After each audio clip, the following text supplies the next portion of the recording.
Malam, Pak An. Selamat malam, Pak Senang Lusindo. bisa ketemu nih, Pak. Aduh, Terima lebar, kasih Pak. sudah datang. Waduh, saya yang makasih. Sahabat-sahabat Lusindo, ini namanya sahabat-sahabat Lusindo, Pak Aan. Eh, ini apa ya, waktu yang dari Tuhan, luar biasa. Ada satu kegiatan untuk sinode. Terus saya minta sekretaris Bapelsin kami, GKJ, untuk ngobrol-ngobrol gitu. Kita ketemuan sekarang dengan pelayan Tuhan, sekretaris Bapelsin Sinode GKJ, Bapak Anugrah Christian. Christian. Iya. Ya. Itu nama artinya apa ya, Pak? Ngomong-ngomong. Ya, saya tidak tahu pasti ya, Ya. namanya pemberian dari orang tua, tapi Iya. menurut kesaksian orang tua bahwa mereka merasa diberkati dengan kehadiran saya Oh. di dalam keluarga mereka. Bapak berapa bersaudara, Pak? Boleh tahu? Saya 4 bersaudara. Bapak Saya yang sulung. wah, anak pertama. Oke. Anak pertama. Terus jadi pendito, Pak. Ya, Itu memang sudah cita-cita dulu waktu kecil atau piye, Pak? sebenarnya tidak menjadi cita-cita dari kecil ya. Ya, ya, ya. Jadi ketertarikan pada diskusi teologi itu terjadi pada saat katekisasi Oh, katekisasi malah. di dalam Berarti proses SMA ya, Pak ya? SMA. SMA, oke ya. Lalu dalam katekisasi itu diskusinya menurut saya menarik begitu. Oh, Dan saya bertanya setelah kelas katekisasinya selesai, selesai. CD, dan saya bertanya kepada guru katekisasi saya pada Oke. waktu itu. Pendeta atau Bukan, majelis? majelis. Majelis. Oh, ya menarik. Dia seorang dokter gitu. Oke. Lalu kemudian saya bertanya kemana saya kalau ingin memperdalam diskusi teologi. Oh, oke. Lalu beliau menyarankan kepada saya sekolah teologi saja begitu. Maka kemudian saya mencari referensi kepada Pak Pendeta saya, Ya. Pak Pendeta Widodo Suwanti pada Oh, waktu oke. itu. Kemana kalau saya ingin memperdalam diskusi teologi dan sekolah teologi. Lalu beliau memberikan rekomendasi untuk saya masuk ke Fakultas Teologi Duta Wacana Duta Wacana. Ya, ya, ya. tahun 98. Oh, Bapak angkatan 98 berarti ya. Lalu kemudian berlanjut menjadi Berlanjut berproses di sana, dan ketika proses sekolah teologi pun juga belum bercita-cita mau jadi pendeta. Lalu kemudian panggilan menjadi pendeta itu datang dari sebuah gereja di mana saya melayani sekarang, dan saya bergumul dengan serius apakah Bapak melayani di mana, Pak? di GKJ Pugeran Gunung Kidul. Pugeran Gunung Kidul. Wah, ini yang Gunung Kidul banyak ini nih, Pak. Pugeran ya. Ya, pasti banyak di GKJ ini. Dan banyak tempat. Ya. Para pejuang-pejuang kehidupan. Ya. Tapi Bapak berarti masuk UKDW dulu, Ya. memang pure untuk belajar teologi ya, Pak? Betul, betul. Nah, itu semester berapa ketika menemukan mengalami pencerahan dan pengen jadi pendeta? Sudah lulus, Pak, atau belum? Hampir lulus ya, hampir lulus. Oke. Hampir lulus, dan kemudian ada panggilan dari gereja untuk mengikuti proses pemanggilan pendeta. Baru di situ sungguh-sungguh bergumul apakah kemudian panggilan ini akan diterima. Jadi kayak persimpangan jalan mungkin ya, Pak. Ya. Mungkin ada arah lain yang kayaknya pengen dituju yang lain, tapi kok kayaknya aku kok mau jadi pendeta nih, Pak ya. Nah, Bapak yang menentukan atau Bapak minta pantulan atau arahan dari yang lain, Pak? Ya, tentu berdoa ya, dalam pergumulan berdoa Ya. pada Tuhan, mohon Tuhan untuk memberikan hikmat supaya saya bisa menjawab, dan akhirnya ya saya merasa bahwa saya terpanggil untuk melayani menjadi pendeta, dan kebetulan juga gereja yang memanggil adalah gereja di desa begitu, dan itu menarik dan menantang buat saya begitu. Kemudian panggilan itu saya jalani. Tarik langsung nih, Pak, supaya potong kompas lebih cepat. Ya. Jadi sekretaris Bapelsin, Pak. Ya. Gimana, Pak? Setelah berapa tahun menjadi pendeta jemaat, atau ada kisah yang boleh dibagikan ya, Pak? 20 tahun. 20 tahun. Di GKJ Pugeran. nggak pernah terfikirkan juga sebelumnya. Tidak pernah terfikirkan. Bapak isi hidupnya tidak pernah terfikirkan. Tidak terfikirkan bahwa akan menjadi sekretaris Bubble. Jadi apa yang dipikirkan Pak? Pokoknya jalani saja dan hadapi apa yang di depan. Jalani saja. Oke. Gimana? Jadi di periode sebelumnya saya diminta untuk menjadi anggota Badan Pelaksana Sinode ke-28. 28. Pada waktu itu saya ditanya kesediaan apakah bersedia begitu. Lalu saya menjawab saya bersedia jika bidangnya saya suka gitu.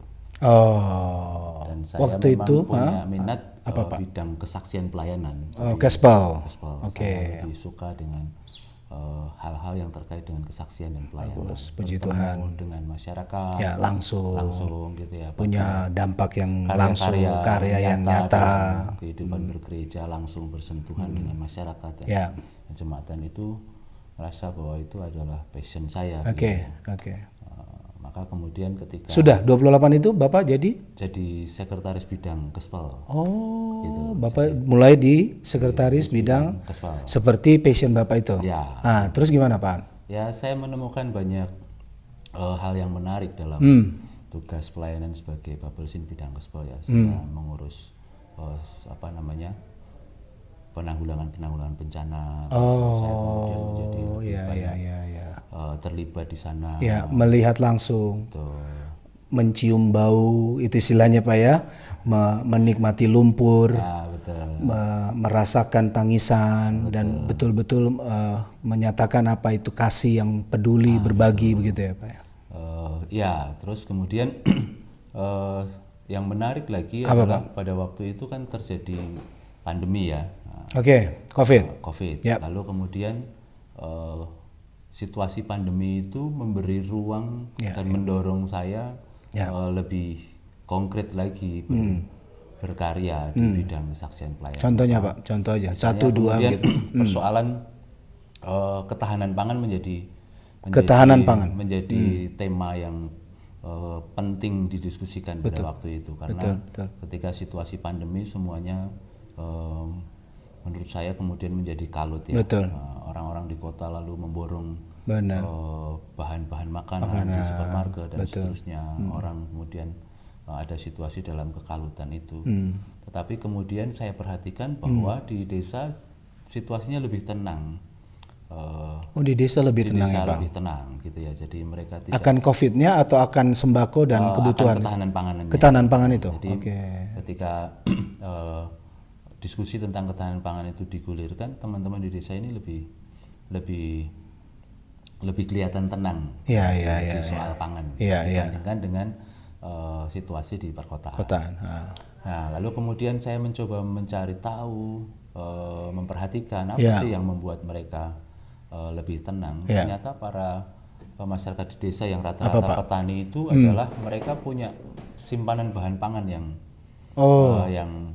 di lumbung padi begitu Pak atau di rumah mereka ya. Di rumah. Jadi mereka masing-masing para petani ini kan ketika panen tidak semuanya dijual. Tetapi disimpan untuk bahan pangan mereka. Ada tabungan ya Pak ya. Betul. Dan itu yang membuat mereka tenang.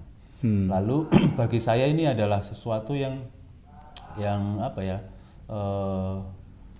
kearifan lokal yang masih terjaga di masyarakat pedesaan dan kalau kemudian kita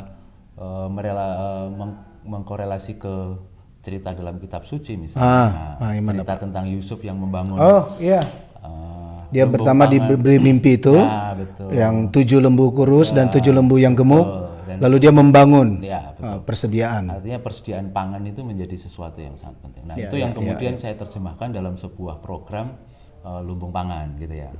Jadi pada waktu itu Babelsin membuat satu program lumbung pangan di 2 titik di Klasis Gunung Kidul dan juga di Klasis Purwodadi. Tempat Klasis Bapak juga ya? Iya betul. Sama Purwodadi. Nah lanjut Pak terus? Nah dari situ kemudian pekerjaan-pekerjaan itu membahagiakan buat saya ya. Artinya membahagiakan karena itu berdampak langsung dirasakan. Teman-teman, sahabat-sahabat Lusindo, jadi kalau Anda berbagi, itu yang muncul adalah kebahagiaan ya Pak ya. Ada ucapan syukur yang bukan sekedar dinikmati sendiri, tapi kemudian boleh lebih lagi membuat orang lain mengecap itu hadirnya cinta kasih Tuhan dengan nyata, terlebih di saat-saat yang paling sulit ya Pak ya. Betul. Nah kalau hal-hal Pak, tapi sebentar dulu, mundur dulu Pak. Bapak kan dipanggil Pak Aan ya Pak. Betul. Itu dari Kristen itu atau Ya, ada ceritanya Pak? Anugerah Kristian. Oh Anugerah. Gitu kan. An. Ya, jadi- Oh Kristian, Anugerah jadi Aan. Aan. Dari SMA dari kecil itu sudah Oh dari kecil. Oke, sekarang balik lagi Pak. Nah langsung menjadi kemudian berlanjut menjadi sekretaris gimana itu Pak? Ya, Itu 28 tadi Pak ya? betul. Jadi karena banyak aktivitas yang terjun ke klasis gitu ya. Lalu kemudian banyak orang menjadi mengenal. Lalu kemudian ketika mengenal, berjumpa, lalu bertukar pikiran, gagasan. Pak Aan tidak ada sama sekali berpikir sekretaris kan Pak? Enggak pernah. Ya, karena format Bapak dari awal tadi juga begitu. Iya, betul, ya. Tidak berpikir untuk menjadi pendeta. Terlalu jauh, terlalu. Oh enggak ya Pak, memang begitu ya Pak. Memang begitu. Jadi apa yang Dihadapi aja lah. straight to the point, apa yang langsung ada di depan, tidak terlalu yang jauh-jauh ya Pak. Enggak. Itu dari kecil Pak. Dari kecil kayaknya gitu. Gimana Mungkin Pak? karena saya berpikir kami ini lahir dari keluarga yang sederhana. Jadi takutlah bermimpi yang tinggi-tinggi. Oke. Takutlah bermimpi yang Terlalu jauh. terlalu jauh gitu ya. Jadi yang di depan mata aja. Tapi justru itulah kekuatannya Pak. Ya nggak tahu juga. Iya, karena itulah yang membuat Pak Aan jadi mampu untuk, ya kan Pak ya? Iya. hadapi Kalau saja, cuman selesaikan yang saja apa yang tinggi-tinggi di depan. mungkin kita jadinya ngumpet di kamar kan Pak. Dalam COVID kemarin misalnya Pak ya. Iya. Nah, sekretaris gimana Pak? Coba menjadi sekretaris sinode akhirnya bagaimana prosesnya? Ya prosesnya karena itu kan dipilih oleh persidangan ya. Dan peserta persidangan adalah para wakil gereja. Jadi mungkin karena tadi banyak datang ke klasis, kenal dengan banyak orang, lalu ide, gagasan, pikiran itu sudah mulai dilontarkan. Maka kemudian mungkin orang melihat harapan pada diri saya untuk situasi sinode ke depan. Walaupun saya sendiri juga nggak tahu persis. Tuh kan. Ini luar biasa ini ya. Luar biasa sahabat-sahabat. Jadi tapi Bapak punya rencana dalam hidup dong? Ya. Punya cita-cita misalnya? Ada toh Pak? Jadi gini, misalnya dalam pelayanan saya dari awal itu saya berdoalah sama Tuhan gitu, bahwa dalam sepanjang pelayanan saya yang akan saya jalani mungkin 35 tahun gitu ya, dari mulai di Tabiskan itu saya berdoa matur sama Tuhan gitu, bahwa saya di 10 tahun pertama saya minta waktu untuk refreshing dengan studi gitu ya. Oh, studi itu refreshing. Ya. Oke, lalu refreshing aja lah. Nggak usah terlalu muluk. Mohon didengar oleh para mahasiswa-mahasiswi khususnya yang teologi ya. Teologi is fun. Refresh. Refreshing saja. 10 tahun. Ya, 10 lalu tahun. yang lanjut Pak? Dikabulkan oleh Tuhan di tahun ke-12 ya. Jadi, lalu kemudian di tahun ke-20 saya minta kepada Tuhan, saya mau ambil cuti panjang untuk kan ada kesempatan nih cuti panjang 3 bulan bagi para pendeta. Nah, saya pengennya sih magang di sebuah lembaga milik sinode yang ngurus soal-soal yang tidak serta-merta soal jemaat gitu ya. Misalnya lembaga Trukajaya. Gitu yang urusan dengan petani, urusan dengan gitu ya. Masyarakat langsung. Sahabat Lusindo, ya Pak Aan, kita sekarang berada di kantor sinode ya Pak ya. Dan Trukajaya ada di sini Pak ya? Ya. Sebelah kiri sini ya. Di sebelah kiri sini. Lalu ini ya tanah cukup luas, puji Tuhan, kantor. Lalu ada perpustakaan ya Pak ya. Lalu ada apa Pak? Hotel di Amerik. Ada aula ya Pak ya. Ini apa Pak? Tempat yang sekarang kita ngobrol-ngobrolnya apa nih Pak? Ini pastori Sekum gitu ya. Pastori untuk sekretaris ya Pak Sekum ya. Oh, jadi Pak Aan di sini? Ya, di sini. Kamar di mana Pak? Wah, di sebelah sana. Senin sampai Jumat saya di Salatiga dan Sabtu dan Minggu di jemaat. Oke. Nah, jadi sekarang kan kembali ke tadi ya. Ya, silakan. Ke permohonan kepada Tuhan untuk magang. Nah, ternyata Tuhan punya rencana yang lain. Saya dimagangkan di kantor sinode selama 4 tahun. Itu dia. Dimagangkan 4 tahun bahasanya. Oke. Jadi karena saya menghayatinya begitu, maka ya saya menikmati saja tugas panggilan dan pekerjaan pelayanan menjadi. Berarti tidak ada yang berat ya Pak ya? Ya, kalau mikir berat. Pasti berat ya. Lelah, pasti lelah ya, pasti lelah. Tetapi ketika kemudian kita menghayatinya dengan sukacita, bahwa ini tuh, ya ini saya yang minta kepada Tuhan untuk magang, gitu kan. Nah, soal mintanya 3 bulan diberi 4 tahun itu kan berkat gitu kan. Itu durasi punya Tuhan ya kan, bukan kita ya Pak ya. Iya. Tuhan yang lebih tahu apa yang bonusnya malah banyak banget itu. 3 bulan ke 4 tahun kan. Jadi 4 tahun. Oh iya. Nah, sekarang permagangan kita gimana Pak? Bahasanya ini menjadi sekretaris Pak. Yang Bapak jalani. Berarti kan sudah berapa bulan nih Pak? Sudah 4 bulan. 4 bulan ya, 4 bulan. Nah, gimana Pak?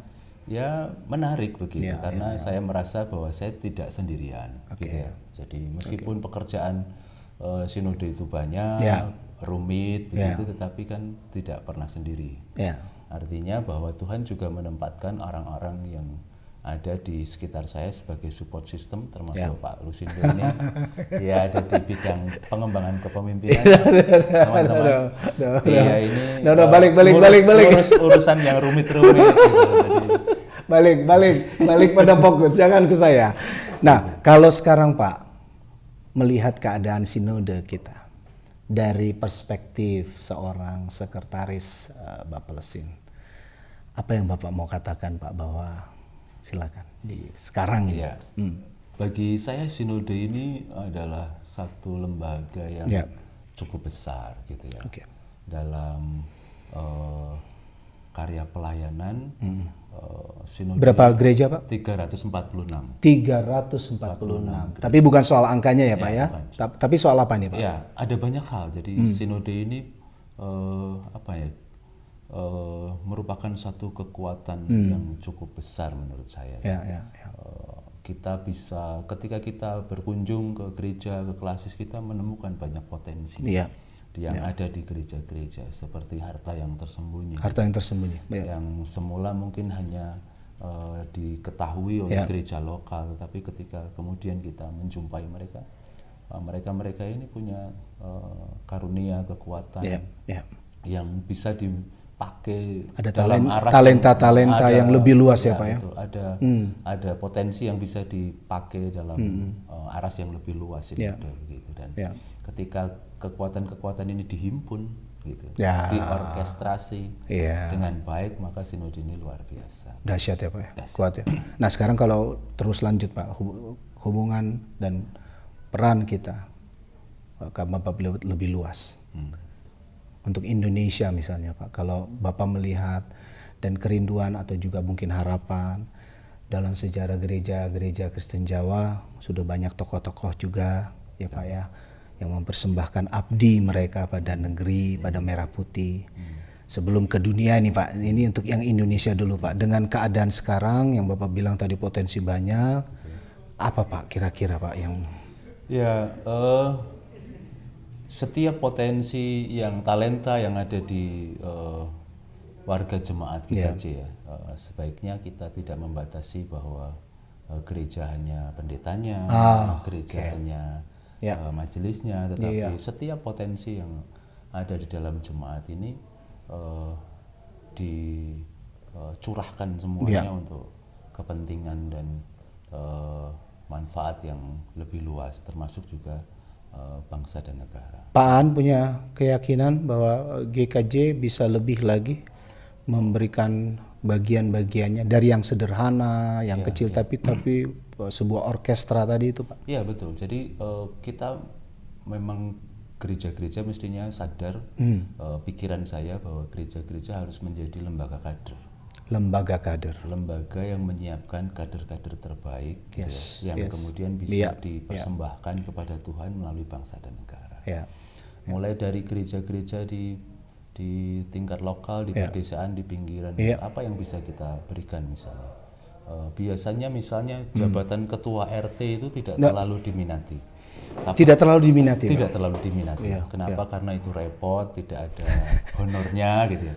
Tetapi kalau kita mau mengambil kesempatan, bahwa setiap warga jemaat gitu ya, yang ada dimanapun gitu, bersedia menjadi ketua RT, itu peran yang sangat strategis. Karena ketua RT lah ya dalam struktur pemerintahan kita yang paling rendah, betul. Langsung bertemu dengan masyarakat. Ujung tombak ketika pemerintah pusat itu butuh data, siapa yang akan menerima bantuan, RT lah yang akan mendata. Maka kemudian perannya cukup strategis. Sayang sekali kalau kemudian peran ini tidak diminati. Kita tampik ya Pak. Kita tampik karena nggak ada bayarannya, gitu kan? Karena repotnya gitu ya. Tetapi ketika kita menyadari bahwa itu adalah kesempatan buat kita, gitu ya.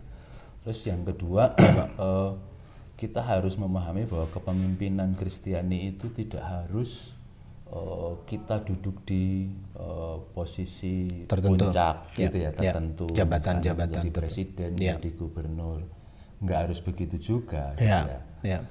Tetapi yang penting menurut saya adalah bagaimana setiap para pemimpin itu gitu, ketika dia mau mengambil keputusan, bahkan dia minta pertimbangan kepada kita. Keren. Nah, ketika pertimbangan itu kita berikan, maka sebenarnya kita yang sedang memimpin. Kita sedang memimpin. Soal siapa presidennya nggak masalah. Saya setuju sekali. Gitu kan? Saya setuju. Tapi ketika presiden mau mengambil keputusan, dia minta pertimbangan salah satunya kepada orang-orang Kristen, maka disitulah sebenarnya kepemimpinan Kristiani itu berlangsung. Dan itulah berkat Tuhan yang mengalir secara kelihatannya atau tidak kelihatan ya Pak ya, karena biasanya kan meminta pendapat itu biasanya tidak terlalu dikasih lihat ya Pak ya. Tapi itulah yang punya kekuatan kita untuk boleh menjadi peran kita dalam kehidupan bangsa negara. Betul. Ya di level manapun, di level daerah, dari RT tadi sampai jadi mari kita berkontribusi lebih banyak, baik itu pemikiran, pertimbangan dan seterusnya, sehingga peran kita itu, pertimbangan-pertimbangan kita itu dirasakan oleh para pemimpin yang ada di level manapun, sehingga orang itu akan merasa saya perlu mencari pertimbangan kepada orang-orang Kristen ini. Kalau ke dunia Pak, jadi memang mungkin terlalu muluk, tetapi apa tadi istilah Bapak, kader-kader GKJ, jemaat yang di luar negeri kan juga ada Pak. Maksudnya mungkin mereka sudah bergereja tapi belum pindah misalnya, atau memang mereka sudah pindah tapi masa kecil mereka, remaja mereka, pemuda mereka bertumbuh dalam GKJ, dan itu nggak bisa tidak bisa ditampilkan Pak. Ada muncul bukan sekedar kenangan tapi pengen jadi berkat di tempatnya. Menurut Bapak GKJ punya peran tidak? Atau dengan zaman digitalisasi sekarang ini di mana gereja nggak terbatas lagi gitu Pak? Betul. Jadi justru era digital ini membuat ruang bagi kita berpartisipasi lebih luas ya. Kita bisa berpartisipasi dari manapun gitu kan. Dari manapun dalam posisi apapun gitu. Posisi apapun. Sehingga kita menjadi tidak beralasan kalau tidak ada alasan buat kita untuk tidak berpartisipasi. Kita bisa berpartisipasi dalam banyak hal. Kalau misalnya kita bingung dengan apa yang bisa kita berikan, cobalah kemudian mulai bertemu dengan gereja. Datang kepada gereja dan bertanyakan apa yang bisa saya lakukan untuk gereja ini.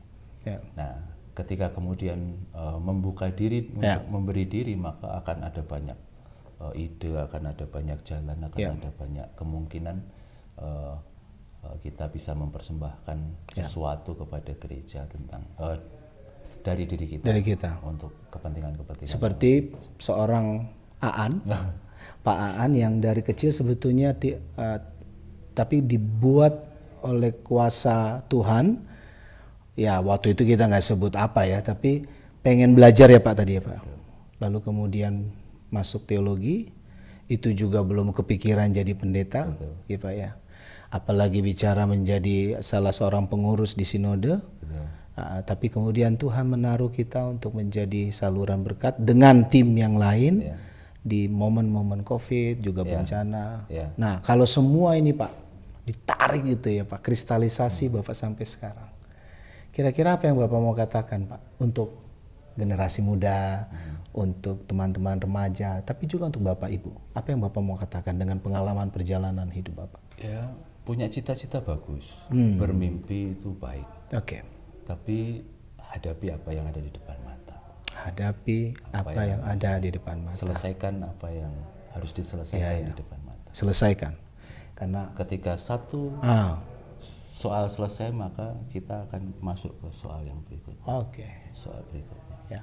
Kalau misalnya kita sedang ujian misalnya, ada 30 soal. 30 soal.